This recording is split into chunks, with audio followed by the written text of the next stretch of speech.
نحمده ونصلي على رسوله الكريم أما بعد.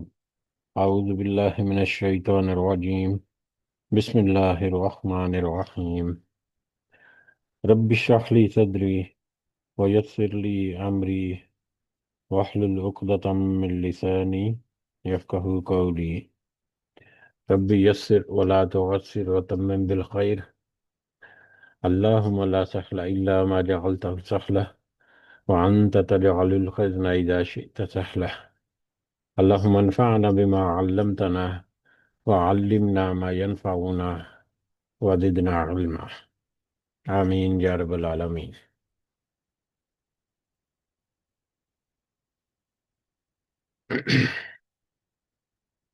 جیسا کہ کل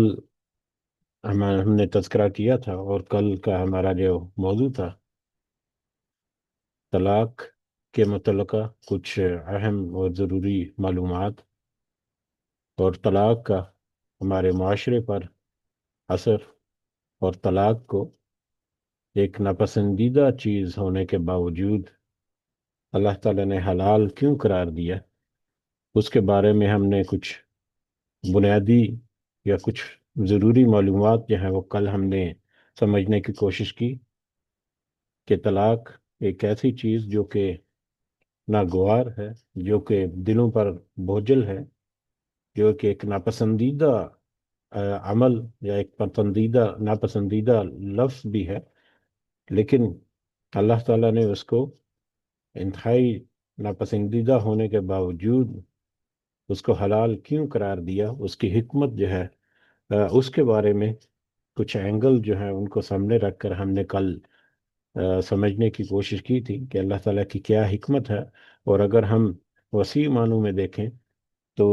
شریعت اسلامی کے جو قوانین ہیں، ان قوانین مختلف حیثیت سے، اور کچھ قوانین جو ہیں وہ بہت ہی خاص اہمیت اور خاص ہی حیثیت رکھتے ہیں ہمارے معاشرتی معاملات اور ہماری اوورال جو ایک ہماری امت ہے، اس کے درمیان ایک نظم و ضبط، اور اس کے درمیان ایک رابطہ اور ایک تعلق جو ہے، اور ایک مضبوطی جو ہے اس کو قائم رکھنے میں عورت اور مرد کے مساوی حقوق جو ہیں، جس کو مغرب میں بہت اچھالا جاتا ہے، لیکن اللہ تعالیٰ نے اس میں احساس و ذمہ داریوں کے مطابق جو معاملات ہیں ان کو رکھ کر برابری کی بجائے انصاف کا معاملہ یا انصاف کے اوپر اللہ تعالیٰ نے نظام قائم کیا۔ اور اس کے بعد پھر نکاح اور طلاق کے جو معاملات، تو یہ تین چار ٹاپکس، صرف یہ تین چار ٹاپکس اگر ہم اکٹھا کر کے دیکھیں تو اس کے اوورال معاشرے کے اوپر، سوسائٹی کے اوپر کس قدر بڑے امپیکٹ پڑتے ہیں، اس کو ہم جب کمپیئر کریں دوسرے ممالک یا دوسرے مذاہب یا دوسری قوموں سے، جنہوں نے اپنی مرضی کے قوانین دنیا کی مادی ترقی حاصل کرنے کے لیے بنائے، ان کے اندر جو بگاڑ اور ان کے اندر جو ٹوٹ پوٹ ہے ان کے خاندانی نظام میں، ان کے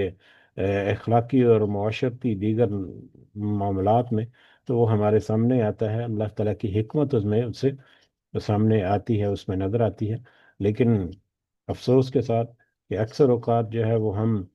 ان چیزوں کو اہمیت نہیں دیتے، ہمیں اس چیز کا احساس بہت کم ہوتا ہے کہ اللہ تعالیٰ نے جو حکمت بری شریعت نازل کی ہے، اس کو فالو کرنے میں ہی ہماری بھلائی ہے، دنیا میں بھی اور آخرت میں بھی۔ اور پھر کچھ ایسے لبرل قسم کے لوگ ہمارے اندر موجود ہیں جو اس قرآن کی تعلیمات کو فرسودہ اور پرانے ادوار کی چیزیں جو ہیں وہ قرار دے کر پھر نئے قسم کے اس میں تبدیلیاں جو ہے وہ چاہتے ہیں، اور اس طرح کی باتیں کرتے رہتے ہیں۔ بہرحال اللہ تعالیٰ ہمیں توفیق دے کہ ہم صحیح معنوں میں ان کی سمجھ بوجھ رکھیں اور اس کے مطابق اپنی اصلاح بھی کر سکیں، اور ہمارے جو مختلف اکائیاں ہیں ہماری سوسائٹی کی، وہ بھی اس دین کو سمجھ کر اس کے مطابق جو بھی ان کی ذمہ داریاں ہیں، جو بھی ان کے معاملات ہیں، ان کے میں چلیں، تو یقیناً یہ معاشرہ جو ہے وہ مزید بہتری کی طرف آئے گا۔ بہرحال ایک بدحالی کی طرف گامزن جو ہے وہ ہمیں نظر آ رہا ہے۔ اللہ تعالیٰ ہمارے اسلامی شعار کو، ہمارے اس اسلامی جو تشخص ہے، اللہ تعالیٰ اس کو محفوظ رکھے، اور ہمیں توفیق دے کہ ہم اس میں اپنا رول جو ہے وہ ادا کر سکیں۔ بہرحال کل ہم نے جو کچھ ابتدائی معلومات یا کچھ اہم نکات جو ہیں وہ ہم نے دیکھے تھے، طلاق اور طلاق کو حلال کیے جانے کی حکمت، اور اس میں مسلم سوسائٹی جو ہے یا بنی نوع انسان جو ہے، اسلام جو معاشرہ ہے اس کے اوپر اوور آل اثرات جو ہیں وہ کیا ہیں، اور اس کے علاوہ طلاق بیسیکلی ہوتی کیا ہے، اس کی تعریف جو ہے وہ بھی ہم نے کل دیکھی تھی۔ آج ہم طلاق کے بارے میں کچھ متفرق معلومات جو ہیں وہ دیکھیں گے، اور جو متفرق معلومات یا طلاق کیسے نافذ ہوتی ہے، طلاق کا طریقہ کیا ہے، اور طلاق کی قسمیں کیا ہیں، اور طلاق کی جو مدت ہے وہ کیا ہے، اس کے بارے میں کچھ تفصیل جو ہے یا کچھ سمری جو ہے وہ آج ہم دیکھیں گے۔ اور اس کا کل جیسا کہ تذکرہ کیا تھا، ہم ایک کتاب کے حوالے سے اس کو دیکھیں گے تاکہ ٹو دی پوائنٹ فوکس جو ہے کر ہم کچھ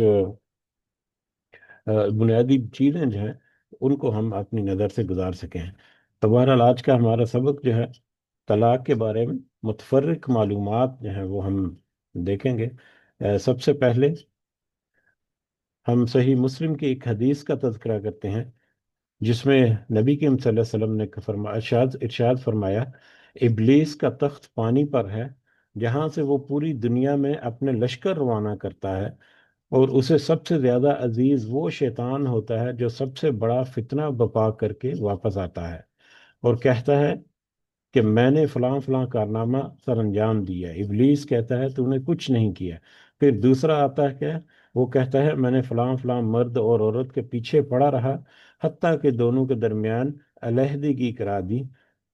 تو پھر اس ابلیس سے اپنے تخت پر بٹھا لیتا ہے اور کہتا ہے تو نے خوب کام کیا۔ یعنی شیطان کا سب سے بڑا وار اور سب سے جو بڑی کوشش ہے، ویسے تو وہ بے شمار کوششیں کرتا ہے، اور اس کا بنیادی مقصد ایک کوشش کا وہ دین سے دوری پیدا کرنا ہے، شرک کی طرف راغب کرنا ہے، اور دوسرا اس کا مین مقصد جو ہے وہ معاشرے میں بگاڑ، یا معاشرے میں جو اس کی خواہش ہے کہ معاشرے میں بگاڑ اور معاشرے میں جو تناؤ جو ہے وہ اس کی کیفیت رہے، تو اس سلسلے میں وہ مختلف جو ایکٹیویٹیز اس کے چیلے کرتے رہتے ہیں۔ تو سب سے زیادہ پسندیدہ ایکٹیویٹی جو اس کو بھلی لگتی ہے یا اس کے اوپر وہ ان کو اپریشیٹ کرتا ہے، وہ میاں اور بیوی کے درمیان علیحدگی یا ان کے درمیان جھگڑا جو ہے وہ کروانے پر جو بھی اس کا نمائندہ یہ کرنے میں کامیاب ہوتا ہے تو اس کو وہ خوب پذیرائی دیتا ہے اور خوب اس کی تعریف کر کے اس کو نوازتا ہے۔ تو یہ شیطانی کاموں میں سے پسندیدہ کام جو ہے، یعنی مختصر الفاظ میں شیطانی کاموں میں سے پسندیدہ کام جو ہے وہ عورت اور مرد کے درمیان، میاں اور بیوی کے درمیان جھگڑا کرانا، ان کے درمیان تناؤ پیدا کرنا اور ان کو علیحدہ کرانا، یہ سب سے بڑا شیطانی کام ہے۔ اور جبکہ اللہ تعالیٰ نے اس کو انتہائی ناپسندیدہ ہونے کے باوجود طلاق جو ہے اس کو حلال بھی کیا، اس کی ہم نے کل ریزن دیکھی تھی۔ تو اب میاں اور بیوی کے درمیان جو طلاق تک نوبت پہنچتی ہے، اس کی بہت ساری وجوہات جو ہیں وہ عام وجوہات ہیں جو ہمارے سامنے روزمرہ کے معمولات میں ہم دیکھتے ہیں۔ بہت ساری وجوہات ہیں، ان میں کوئی ایک وجہ یا کوئی دو چار وجوہات، اور کئی دفعہ تو بہت زیادہ زیادہ وجوہات جو ہیں وہ شامل ہوتی ہیں ایک ایک کیس کے اندر، جس میں سب سے اہم اور سب سے جو بنیادی ہے وہ دین سے دوری ہے، میاں اور بیوی کی دین سے دوری۔ یہ سب سے بنیادی اور سب سے اہم وجہ ہے کہ اگر میاں اور بیوی، مرد اور عورت دونوں دین کو صحیح طرح سے جانتے ہیں اور دین پر عمل کرنے والے ہیں اور دین کو سمجھ بوجھ رکھنے والے ہیں، تو یقیناً وہ بہت سارے معاملات میں ایک دوسرے کے ساتھ کمپرومائز کریں گے، بہت سارے معاملات میں اپنی ذمہ داری کا احساس کرتے ہوئے وہ اپنی لمٹس میں آئیں گے۔ یقیناً پھر ان کو پتہ ہوگا کہ ان کی کیا ذمہ داریاں ہیں، ان کے کیا حقوق ہیں، ذمہ داریاں ان کو ادا کرنی ہیں، حقوق جو ان کو دینے ہیں دوسروں کو۔ تو جب وہ اپنی ذمہ داریوں اور اپنی حدود و قیود میں رہیں گے تو یقیناً کسی طرح کی کوئی اس طرح سے اختلافی معاملات جو ہیں وہ نہیں آئیں گے۔ لیکن اس کے باوجود مطلب کچھ ہمارا جو سوسائٹی ہے، وہ سب سے بنیادی جو ضرورت ہے ہمیں وہ دین کو سمجھنے کی ہے۔ اسی لیے کل ہم نے تذکرہ کیا تھا کہ جس طرح سے نکاح کے معاملات کو بڑی دور بینی سے دیکھا جاتا ہے، اسی طرح سے طلاق اور اس طرح کے دیگر معاملات جو ہیں ان کی بھی تعلیم ہمارے پاس ضرور ہونی چاہیے۔ ان کے بارے میں بھی بنیادی معلومات اور وجوہات اور سارا کچھ جو ہے وہ ہمیں ضرور خود بھی اور اپنے بچوں کو بھی سکھانی چاہیے۔ اور دین سے دوری کے علاوہ اخلاقی بگاڑ جو ہے، اخلاقیات ہماری اور ہمارے تعلقات اپنے دوستوں کے ساتھ، اپنے دوسرے لوگوں کے ساتھ، اور پھر مرد اور عورت کی فطرت میں شدید فرق جو ہے وہ شادی کے بعد، یہ ایک فطری طور پر بھی ہو سکتا ہے، اور یہ یہ مصنوعی طور پر بھی یہ فرق جو ہے وہ بعد میں پیدا کیا جا سکتا ہے۔ لیکن عام طور پر یہ فطری طور پر اگر ہو تو اس میں بھی پھر ناچاکیاں جو ہے بڑھ جاتی ہے۔ ضد آنا اور ٹکراؤ جو ہے یہ ایک معاشرے کا ایک بڑا معاشرتی جو ہمارے لوگ ہیں ہم لوگوں میں، یا بڑا ایک اہم نقطہ ہے کہ اپنی انا پر اڑ جانا اور عدم برداشت اور اس طرح کے معاشرتی رویے جو کہ مطلب انفرادی سطح پر بھی ہیں اور اجتماعی سطح پر بھی یہ بہت اہم ہے۔ اس کے علاوہ انسان کے جو مادی وسائل ہیں، مالی وسائل اور معاشی مشکلات جو ہیں وہ بھی بہت اہم رول پلے کرتی ہیں شادی کو نبھانے میں یا اس کے بندھن کو کمزور کرنے میں۔ بے ضا فضول خرچ جو ہے بیوی کا، یہ بھی بعض دفعہ معاملہ جو ہے وہ ہوتا ہے، اور بیوی اور شوہر کا دولت کا خرص، اپنے حصے کی مالی شراکت داری، یہ جیسے مغربی معاشرے میں ہم نے دیکھا اس طرح کا الحمدللہ اس قدر تو ہمارے ہاں نہیں، لیکن اگر ہم تھوڑا سا تنقیدی لحاظ سے اپنی سوسائٹی کا جائزہ لیں تو بہت سارے معاملات جو ہیں وہ ایسے ہماری سوسائٹی میں بھی پنپ چکے ہیں، اپنی جڑیں جو ہیں وہ بنا چکے ہیں اور کھوکھلا کرنا انہوں نے شروع کر دیا ہوا ہے ہمارے معاشرے کو۔ اسی طرح سے خاندانی اور سماجی دباؤ، ساس سسر کے جھگڑے، رشتہ داروں کی اس میں مداخلت، اور میکے اور سسرال کے اختلافات اور غلط فہمیاں، اور بے شمار ایسی چیزیں جو ہے وہ پیش خیمہ ہوتی ہیں رشتوں کو کمزور کرنے میں، اور میاں اور بیوی کے درمیان جو رشتہ ہے خصوصی طور پر اس میں اختلاف پیدا کرنے کے۔ کمیونیکیشن گیپ جو ہے یہ ایک بہت ہی اہم ایک پہلو ہے جس کے اوپر ضرور غور رکھنا چاہیے کہ کہیں پر کمیونیکیشن گیپ نہ ہو۔ اور کمیونیکیشن گیپ کے بہت سارے پہلو آتے ہیں، جس میں ایک تو سب سے بڑا اور اہم یہ ہے کہ جب جس سے مسئلہ ہو براہ راست اس سے بات کرے تو وہ زیادہ افیکٹو ہوتا ہے، بجائے اس کے کہ ایک شخص کو، ایک فرد کے ساتھ کوئی مسئلہ ہے، اس کے ساتھ کوئی گلا شکوہ ہے، تو وہ ڈائریکٹلی اس کے ساتھ گلا شکوہ کرنے کے بجائے اس کے دائیں بائیں آگے پیچھے پھرنے والے لوگ ہیں ان کے ساتھ وہ گلا شکوہ کرتے ہیں، اور پھر جو جس کا معاملہ ہوتا ہے جب اس تک بات پہنچتی ہے تو وہ بات بگڑ تک کچھ سے کچھ ہو چکی ہوتی ہے۔ تو یہ ایک کمیونیکیشن گیپ میں ایک بہت اہم پہلو ہے، ایک دوسرے سے براہ راست بات نہ کرنا اور گلے شکوے کرنا جو ہے براہ راست اگر کی جائے تو میرا خیال ہے وہ مطلب بہت بہتر ہے،